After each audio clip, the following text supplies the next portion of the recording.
Assalomu alaykum. Hurmatli Nuqat qarjima kanal muxatabachilari. Bugun 16-noyabr 2022-yilda Obeddagi kurslar universiteti tarixida soliq kurs ko'tarilib qoldi. Tug'anlar rubl ko'tarilib qoldi Nuqatda. Nuqat shahrida rubl ko'tarildi. Tug'anlar suyunchi beringizlar. Hozir qancha bo'lib qoldi ekan? Tushdagi valyutalar universiteti tanishtiramiz. Like bosib kommentariy yozib qo'yinglar. Negativ yozib qo'yinglar. Tushki tomonda tatib olsin deb aytamiz. Hozir biz birinchilar borib Optimum Bank'a boramiz. Optimum Bank'dan qancha ekan shu yerdan ko'rishamiz. Like bosib kommentariy yozib qo'yinglar. Hurmatli Nuqat qarjima kanal muxatabachilari. Bizdan olishinglar. Hurmatli tuğanlar, hozir biz Optimum Bank'a keldik. Optimum Bank'da 84 so'm dollar, 88 so'm euro, 1 so'm 39 tiyin rubl ekan. Hurmatli tuğanlar, Qozoq tengasi 0.25 tiyin ekan.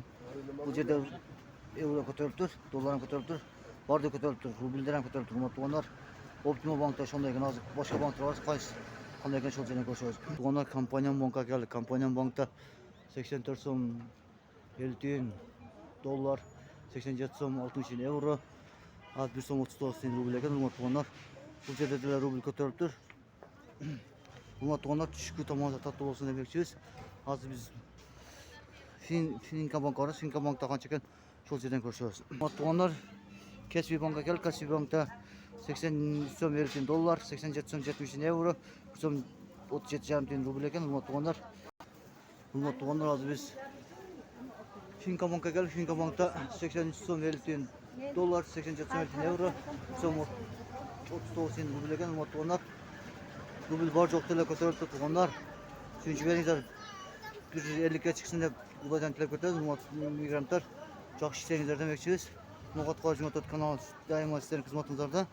Tushki tomonda tatib bo'lsin deymiz. Shu bilan bugungi ko'rsatuvimizni oyoqladi. Sog' salomat bo'linglar. Ertaga kurs qancha bo'ldi ekan ma'lumot beramiz. Like ko'tarilsin deymiz. Like bosib kommentariy yozib qo'yinglar.